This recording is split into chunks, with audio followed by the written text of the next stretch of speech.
What if your child isn't independent? What if they're just done asking, done reaching, done hoping that this time something might be different? Not because they don't need you. They do. Honestly, they always have. But somewhere along the way, in the quietest, most ordinary way imaginable, they made a decision that needing you wasn't safe. And the hardest part, you never meant for that to happen. Not even close. You loved them. You love them still. Deep down, more than words have ever been able to hold. But here's what most parents never realize. The distance didn't start with a fight. It didn't start with a hard season or a terrible day. It started with something so small, so normal, so completely well-intentioned, that you probably said it this morning, before the coffee was finished, before the day even really began. And that's where the real problem begins. Welcome to Everyday Family. If you're a parent who wants to build a deeper, more secure connection with your child, using real attachment science and gentle, honest insights, consider subscribing. We're here every week. For parents just like you. Today, we're talking about something that honestly makes most parents uncomfortable: avoidant attachment. Not the textbook version, not the clinical, hard-to-pronounce definition you'd find in a psychology journal. The real one, the everyday one, the one that quietly takes shape in ordinary kitchens and ordinary bedrooms, in the small, forgettable spaces between one moment and the next, between parents who love their children with everything they have, and children who are slowly, silently, learning what to do with that love. Most parents look at a child like that and feel something like pride. Look how independent they are. They don't need anyone. They're so strong. But here's what the research actually shows. And honestly, this is the part that changes everything. Some children aren't independent because they feel secure. They're independent because somewhere deep inside, they learned that connection just doesn't come. And by the end of this video, you'll understand exactly how that happens. Step by step, in the most loving homes, with the most loving, most well-meaning parents. And more importantly, you'll know what to do instead. You'll know what to say. And maybe you'll recognize something in yourself too. But first, there's something important I need you to understand about how this actually begins. You've seen that child. Maybe you know that child. Maybe you're raising that child right now. The one who never really seems to need anyone, who plays alone for hours without once looking up to ask for help, who falls down hard and doesn't cry, who gets hurt and just quietly walks it off. And honestly, part of you felt something when you saw that. Something like pride. Wow, what a strong kid. What an independent child. Maybe you mentioned it to someone. Maybe someone said it to you first. And you know, it felt like a compliment. It felt like something you'd done right. But here's what nobody told you about that child. That independence, it didn't come from confidence. It came from giving up. The invisible wound. Here's the part that's honestly hard to hear. Avoidant attachment doesn't start with abuse. It doesn't start with neglect. It doesn't start with a parent who didn't care, or didn't try, or didn't love their child enough. It starts with something much quieter, much more common, much closer to home than most of us want to admit. It starts with a parent who loves their child, deeply, completely, without question. But without ever realizing it, teaches that child that their emotions are too much. Not through cruelty, not through coldness, through patterns, through stop crying, through you're fine, through be strong, through big kids don't do that. Said 1,000 times, in 1,000 ordinary moments, at breakfast, at bedtime, at the playground after school, in the car on the way home, in the grocery store, in all those quiet, forgettable spaces between one moment and the next. And honestly, nobody meant any harm. Not once, not ever. And that is exactly what makes this so hard to sit with. The child's decision. At some point, usually before age 3, something shifts inside that child. You can't see it happen. There's no single moment you can point to, no obvious turning point, no dramatic scene, but it happens. Quietly, the way most important things do. Their nervous system makes a silent calculation. Every time I reach out, nothing changes. Every time I cry, I feel more alone. Every time I need something, I end up with less. So they stop reaching, they stop crying, they learn to need less.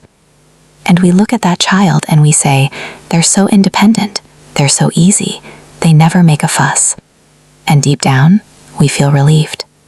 But the child didn't find independence, the child found survival. The adult they become. That child grows up.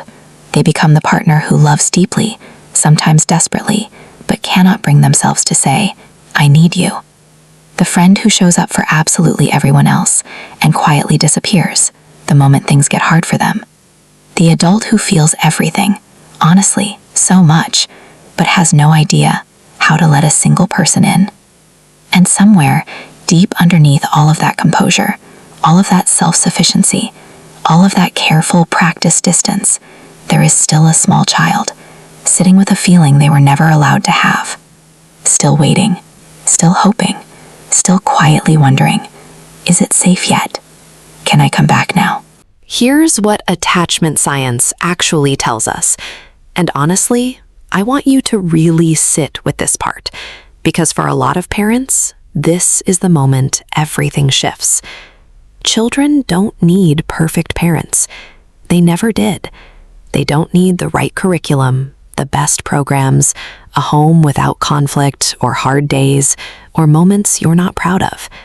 They need something much simpler than any of that, something much more available, something you already have right now, exactly as you are. They need to feel felt. Researchers call it attunement. And I know that word sounds complicated. It really isn't. Attunement is simply this. Your child has a feeling, and you see it. You don't dismiss it. You don't minimize it. You don't rush past it or try to logic it away. You don't say, you're fine, before they've even finished crying. You just see it. And then you let them know you see it. That's honestly it. That's the whole thing. You fell down. That really hurt, didn't it? 8 words. Just 8 words.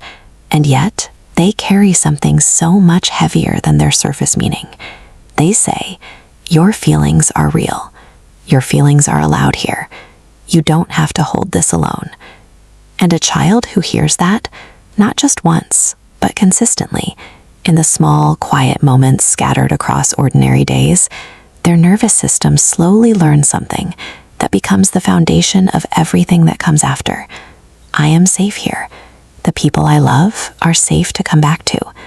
Needing someone doesn't make me less. That is what researchers call secure attachment. And here is the most important thing I want you to understand. It is not built in grand gestures. It is not built in the big planned moments or the perfectly chosen words. It is built in the tiny spaces between everything else. The 2 seconds you choose to kneel down instead of walking past. The moment you put the phone face down and turn toward the tears instead of away from them. The quiet, I'm right here, instead of stop crying, you're okay. Those moments feel small. They feel almost too ordinary to matter, too easy to miss, too easy to underestimate.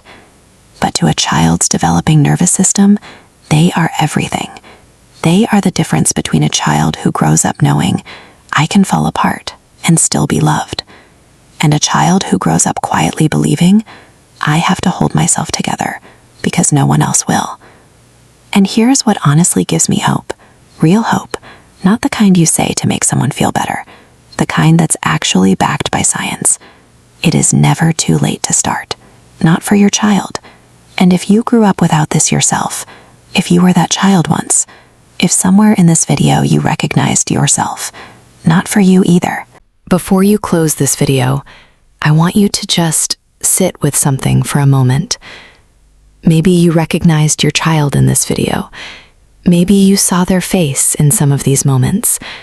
Maybe something we talked about today felt a little too familiar.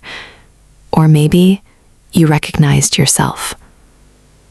Maybe somewhere in the middle of all of this, a quieter realization crept in that you were that child once, the one who learned to need less, the one who got so good at being okay that eventually even you started to believe it.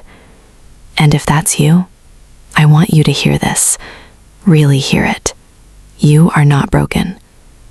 You are not too far gone. You are not too old or too set or too damaged for any of this to change. The same nervous system that learned to close can learn to open again. Not all at once, not in one conversation or one video or one good day, but slowly, gently, safely, one small moment at a time. And here's the truth that I want to leave you with. Every single time you turn toward your child instead of away, you are healing something in them, something deep and real and lasting, and quietly, without even fully realizing it, in yourself. If something in this video reached you today, if even one moment made you stop and feel something you didn't expect to feel, share it with one parent who needs to hear it. Just one. And tell me in the comments, did you see yourself in this video? As a parent or as that child? I read every single comment, every story, every realization, every quiet little me too. Because honestly, you matter here. And so does that child inside you. The one who learned to stop asking. The one who got so good at being okay. The one who just needed someone to finally notice. Take care of yourself. And I'll see you in the next one.